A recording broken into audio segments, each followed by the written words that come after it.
to Blackbird Writers award-winning podcast. I want to also welcome our author, Kathleen Donnelly. She's an award-winning author and a retired canine handler. She co-owned and worked dogs for 19 years with the Sherlock Hounds Detection Canine. She continues to enjoy crafting realism into her fictional stories from her dog handling experience, and I can attest to how well that comes out and how compelling it is, and we'll get into that. Along with working dogs, Kathleen trained horses and loved spending time with her own mare. Her love of the mountains came from growing up in Colorado and exploring the wilderness. She has a BA in journalism from Colorado State University, and her books have won or been finalists for multiple awards, including Book of the Year for the Pencraft Award, the Silver Falchions, and Colorado Authors League. And she lives near the Colorado foothills with her husband and four-legged friends. Thanks for joining us, Kathleen. Well, thank you so much for having me. It's an honor to be on today. Yes, and I'm excited to talk about your book. I just finished Chasing Justice. I know I'm like working into the whole catalog here, and it was difficult to put down. I do Thank confess you. that I like dogs, but I think the story was absolutely wonderful and compelling, and it just draws you in. So Well, let's thank you so much. let's unpack a little bit. What do you think about Sure. your writing process? I know a lot of people who join and watch these interviews are writers themselves. So hmm it's good to talk about craft, but then also talk about our experience as readers. So, Yeah. yeah, so in Chasing Justice, I like the inclusion of her family experiences with horses to help readers get some context for what training a dog for service may be. Because a lot of us have pets, and my dog is quite lazy as a pet, and he wants treats and when he wants them, and he wants walks and pets. Um, and I liked this story with her grandparents that raised her and they have horses and you get like more of with a large animal like that, it's more respect and agreement rather than catering to it like you would a pet. So I'm kind of wondering how similar is the training for both, and do you include both horses and dogs in your series? Well, those are great questions. I'll start with I do have the horse, Velvet, a little bit throughout the series. She's not a major character, so to speak, but she's there. Although I'm thinking in future books down the road, I may bring her in more. But Juniper, the Melonwa, is the main character, animal character, I guess I should say. Although I do add in some dogs as time goes on too. So there's some other working dogs that'll come in. As far as the training, I train both.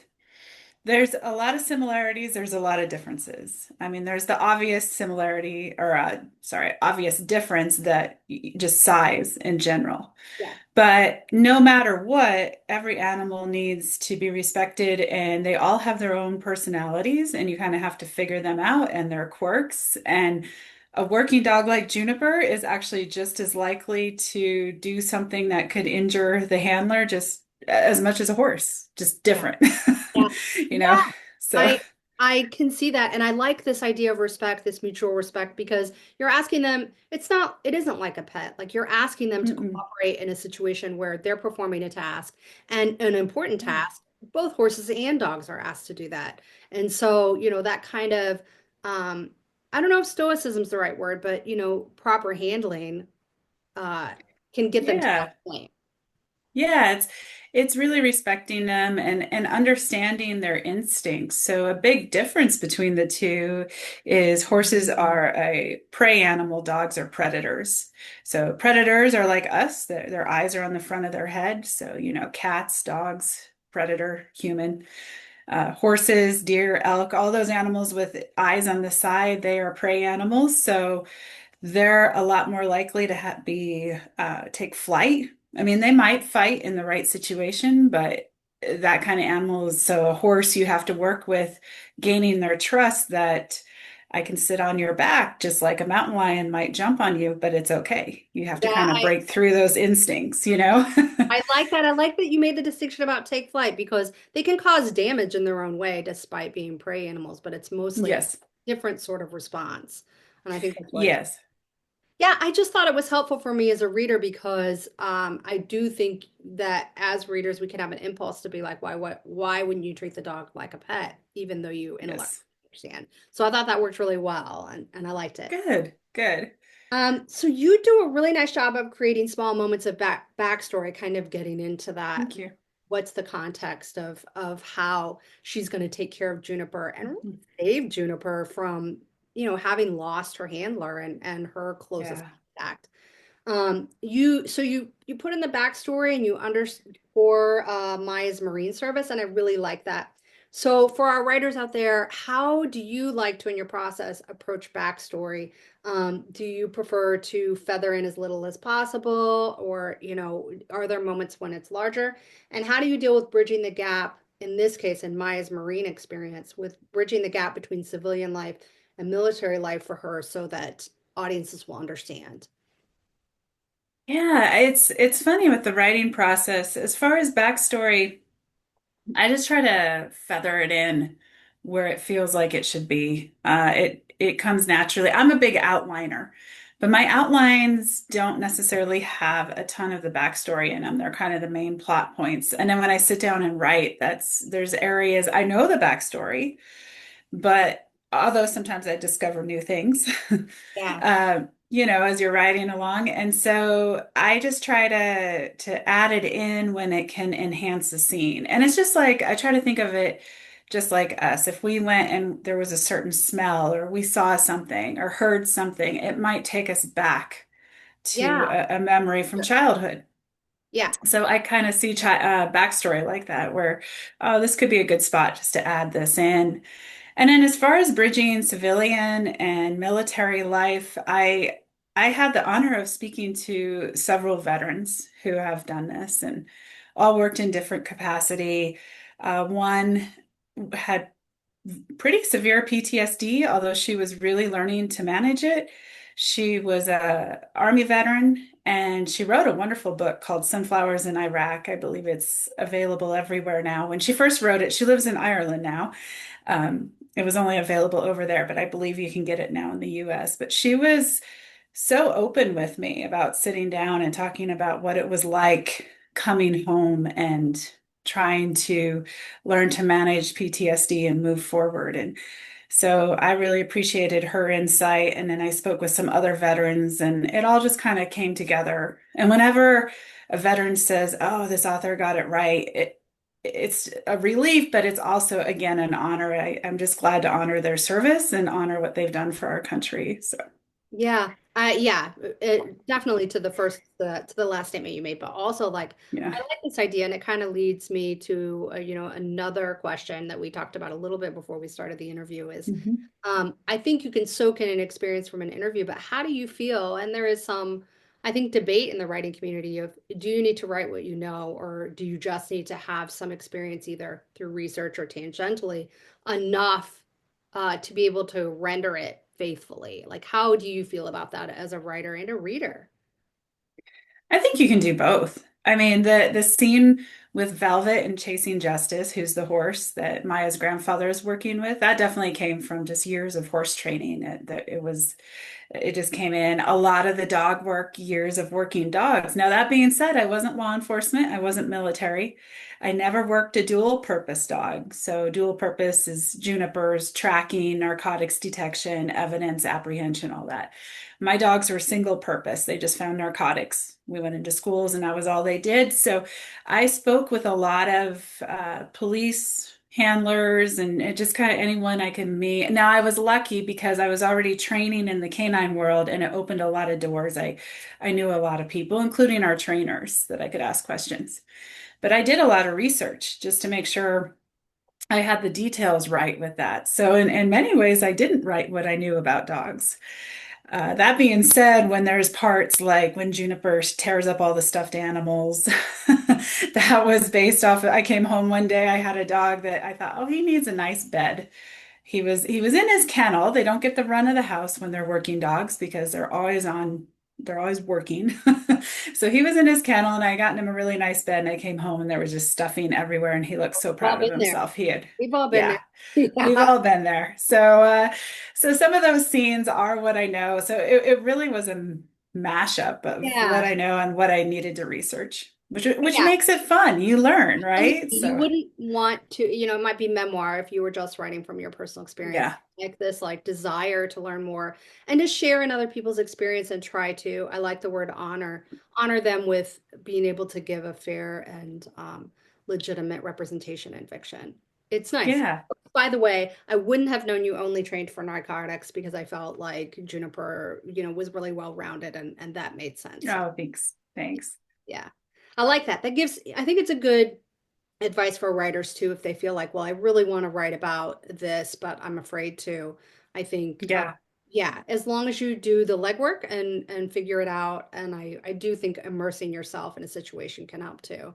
It'll work. Yeah. Yeah. Yeah. Definitely. And people are willing to chat with you. I mean, I think we tend to be shy, but they are Oh willing to yeah. chat with us. Yeah, they really So, are. Every interview I've ever had, station I've gone to get information, people are thrilled. You say I'm writing a book and they are all ready to talk. Yeah. yeah, yeah, it's fun. Okay, so also kind of going back to I like that you say that you're an outliner because, I kind of wonder as you're doing discovery draft, right? Like sometimes you'll get surprised, right? But Mhm. I think you do a really good job of blending in this past and present, especially Thanks. in Chasing Justice. And I feel like you let these past secrets fuel the plot Mhm. in a way that you very, in a controlled way, reveal things when they need to be revealed. And I'm going more Thanks. toward the writer aspect here. So Okay. I wonder, like, how does that fuel you in a series overall? Like, what are the secrets? As you answer them, how do you fuel to the next series installment and so forth? It's been fun and it was interesting in Chasing Justice.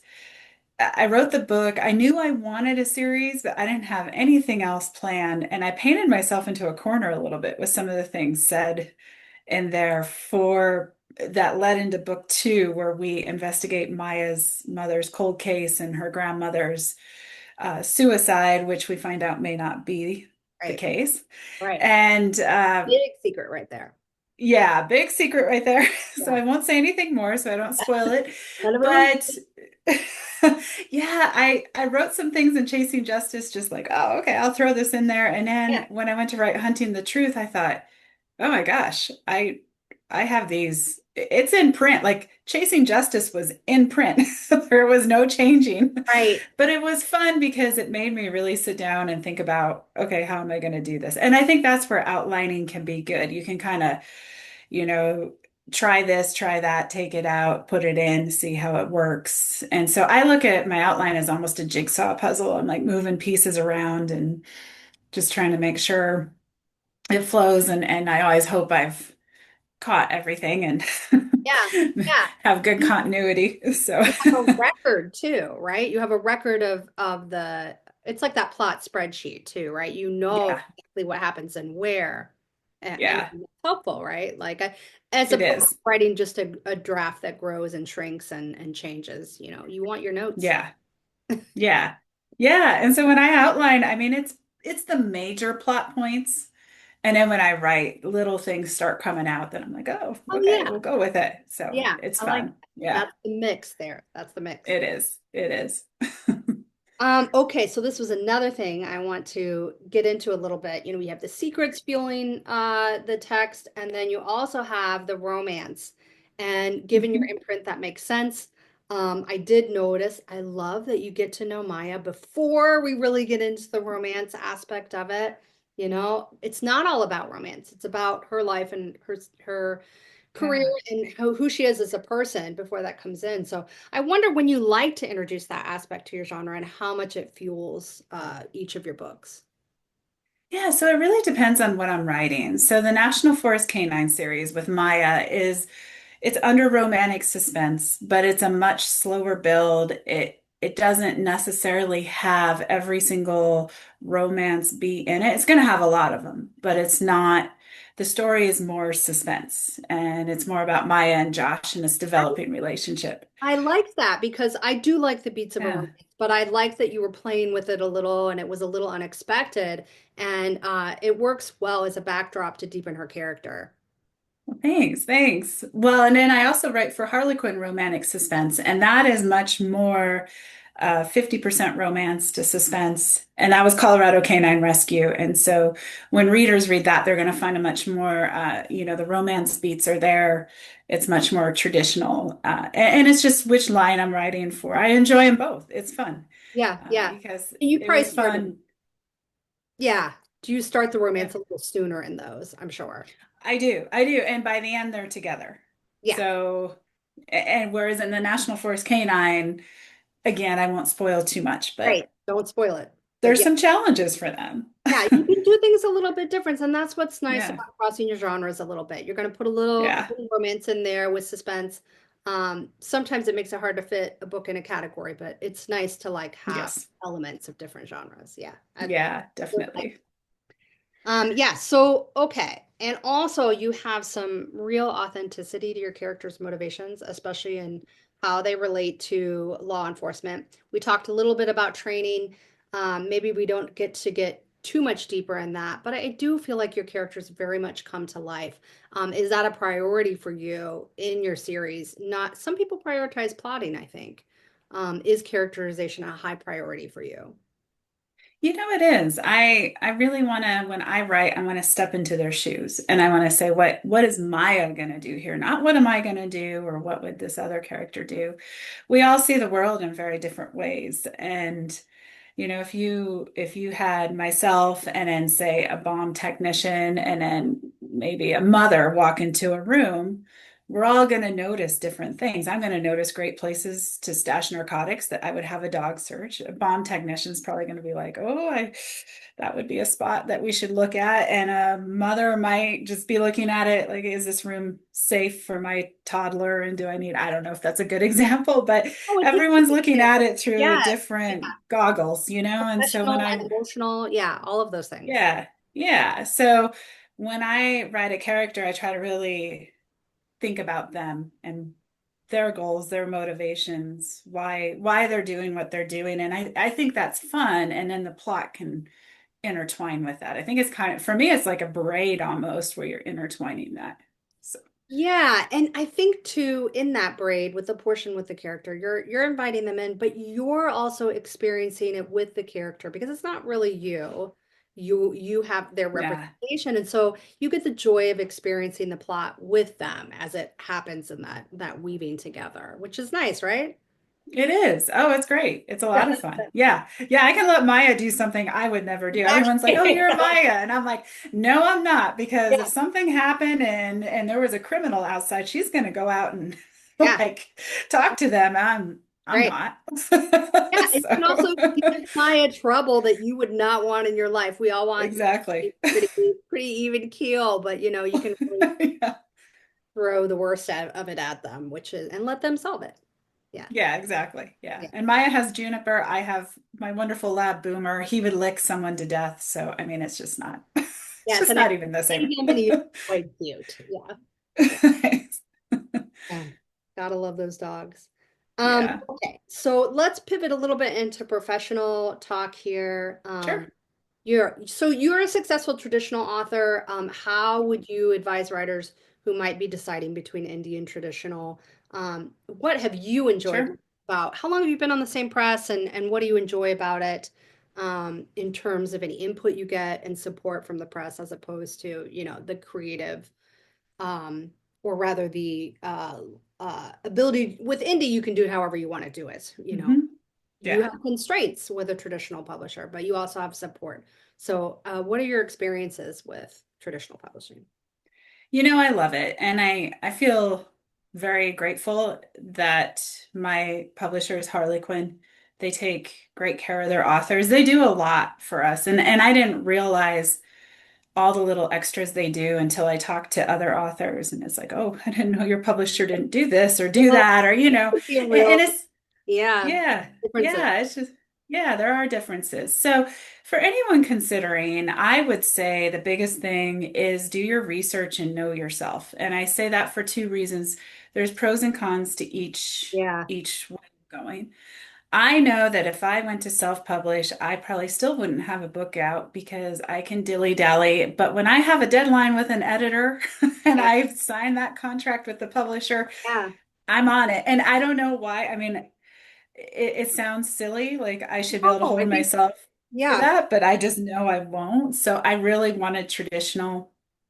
I also research self-publishing and kudos to everyone who does it They work because hard. My goodness. Yeah. oh my gosh, I mean you're doing your own, you're in control, but you are doing your own cover design. Like You're you're hiring. hiring editors, you're hiring, you're putting all that together and that's a lot. And I just didn't feel like Great that job. was for me. Like, wow. Yeah. Yeah. Yeah. I know quite a few that they're doing great but it's a decision of how much work you want to do on that front, Yeah. right? Of getting your book out there. Yeah. Yeah. I also like the know yourself discussion because I've heard the advice of going to Publishers Marketplace and saying, Mhm. which press do I like? Do I read a lot of books on that press? And kind of thinking through what you actually want, beyond Yeah. just traditional publisher, but really which one and for what reason. Yeah. And it's something, if you go traditional, you need an agent. That's nothing new. You got to query.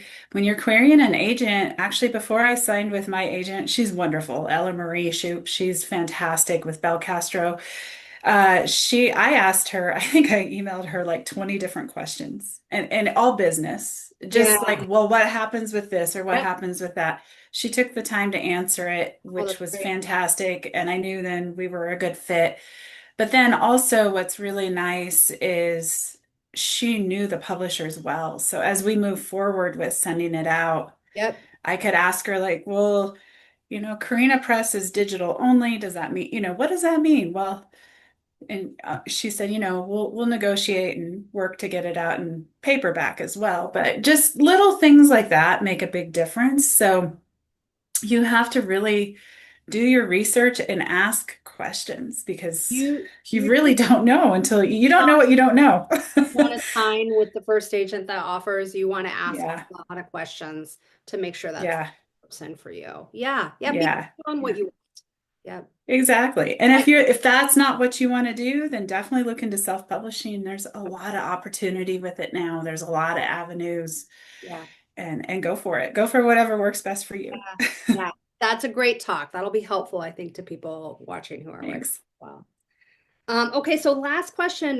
You have two Yeah. titles coming out next year, right? Is that right? I do. I do. So I was pretty excited. I'm doing two more books in the National Forest Canine series. So January 27th, book four, Buried Lies, comes out. And then July 28th, book five, Deadly Revenge, comes out. Oh, And then was that? that's a tight timeline, but Oh, it is. it's It good for you. is. Yes. Yeah. They'll get to enjoy It it. is. Yeah. So yeah, I can't believe there'll be five books in the series. And I think we're getting to the point where there'll be more. So we're Good. excited That's about great. that. Your Yeah. preferred outlet for people to buy your books? Do you like bookshop.org or do you like Amazon or are you not particular? I'm not particular. Anywhere you like to buy. I love supporting indie, so bookshop.org is great. And if you Yeah. don't have a bookstore that you know of, Old Firehouse Books here in Fort Collins, Colorado has supported me tremendously. So type them in there on bookshop.org and support them if you don't have a local store you love. So Yeah, we should all be going out to small bookstores all the time and give them as much of yeah, this as we can. yeah, yeah, because they really support us. They really do. Yeah, they do. All right. Well, I've enjoyed this. And I hope Thanks. everybody goes out. They should immediately and buy any of Kathleen's books because they're great. Thank you. I thank you for talking with me. Yeah, my pleasure. Thank you for having me on.